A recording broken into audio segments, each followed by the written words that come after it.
tai šis kanalas, mano kanalas. Tai jeigu kažkas čia užsukęs į svečius, mano skalbinių virvės, pradeda vokti mano džiausiamas skalbinis ir dar neduok dievė matuotis ant pačių savęs, o paskui dar ir garsiai reiklus komentaras. Oi, matot, jie jiems netinka, šlapiai nepakankamai išpiešti ir apskritai dydis netoks, ar išvirkščiai išvirsti, tai čia ne mano problema. Šiame kanale jūs galite išgirsti tokios informacijos, kuris siauresnio požiūrio žmonėms, individams, gali pasirodyti pagal jų ribotą vertinimą ir įžeidimai ar įžeminimai. Apie tai aš jūs ir perspėju. Šiek tiek informacijos apie deklaracijas visokias. Čia prieš keletą metų buvo tokia bangelė, kai žmonės, nesvarbu kokiuose jie statusuose, išreiškia savo kažkokias valias per kažkokias viešai paskelbtas deklaracijas.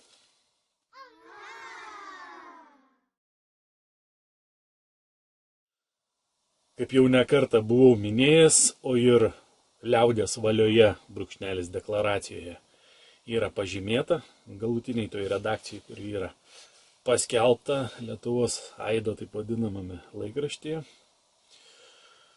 kad jeigu jūs toj deklaracijai remiatės ir dar nurodot tekste, o tos deklaracijos, kad remiatės ten kažkokios organizacijos įstaitais, ten kita kažkokia deklaracija ar paktais kažkokiais, tai būkit pasiruošę siurprizams, kai, tarkim, tų anų deklaracijų, kuriomis jūs remiatės tekstuose įvyks kokie nors pakitimai, kad ir jūsų toj deklaracijai irgi automatiškai tie pakitimai iš anų deklaracijų perkeliaus į jūsų deklaraciją ir jūs busit priversti vykdyti anų deklaracijų, kuriomis remiatės pakitimus savo paskelbtose deklaracijose. Aš čia vardų pavardžių neminėsiu, kas ant 2 ar 3 taburečių norėtų. Vienas subiniausės tas pasirašinėjate įvairias ten deklaracijas ir taip esat papuolę, taigi žiūrėkit, kur pasirašėt ir jeigu jau dabar supratot, kad pasirašėt ne ten, tai paprasčiausiai paviešinkit kokį nors viešą kreipimąsi, kad atšaukėt iš ten ir ten savo parašus ir nieko bendro su to neturi.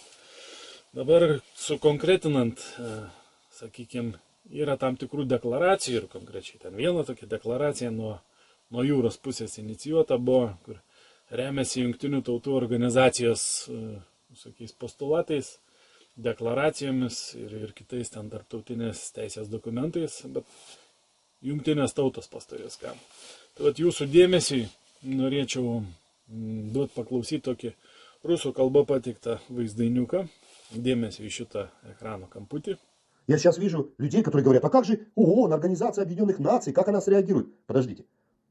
Организация Объединенных Наций организацией не является. Организация – это когда отдельный какой-то юридический субъект. Ну, то есть организация. А ООН – это не организация, потому что это не отдельный независимый субъект. В ООН сидит представитель Путина, и он не самостоятельный. В ООН сидит представитель Трампа, и он не самостоятельный. Там сидит представитель Израиля, Франции, Украины, и они не самостоятельные. Это работники, нанятые президентами, чтобы они там сидели. То есть ООН, в принципе, это не организация, ее не существует. Там сидят пешки, которых нанял Путин, Трамп, Нетаньяху и так далее. Завтра они их поменяют, это не организация. А люди воспринимают ООН, как будто это организация отдельная, это организация мира. Это такая глупость. Kas nesupratot, išsiverskit, kaip sakau, techniniam priemonėm, interneto pagalba. Ten balso vertėjai ar titrų vertėjai jums suprantama kalba, kas čia buvo pasakyta. O šiaip, tai va ta Jungtinių tautų organizacija, kaip ir čia buvo kalbėta, tai nėra monolitinis kažkoks ten vienas nepriklausomas darinys. Tai yra deleguotų iš kitų juridinių darinių, dabar ten prekybinių darinių, koncernų ir visa kita, deleguotų, iš paklusnių tiems, kas juos delegavo, deleguotų atstovų susirinkimas. Ir jie toje organizacijoje priiminėja tokius sprendimus, kokius jiems sako priimti tie, kas juos delegavo. O ne taip, kaip jūs norit, kuris ta Jungtinių tautų organizacija nieko bendro neturit, bet savo deklaracijose vis tiek remiatės tom jungtiniam tautom ten ir jų deklaracijom. Tai va taip. А глупость людей заключается в том, что они соблюдают законы, которые им спускают сверху президенты с законодателями. А те, в свою очередь, делают такие законы, которые позволяют уничтожить страны белых. Чтобы сохранить свою страну, не убегать из нее, надо наоборот уничтожить законодателей с правительством. Их немного, не больше 600-800 человек. Именно они уничтожают вашу жизнь в вашей стране.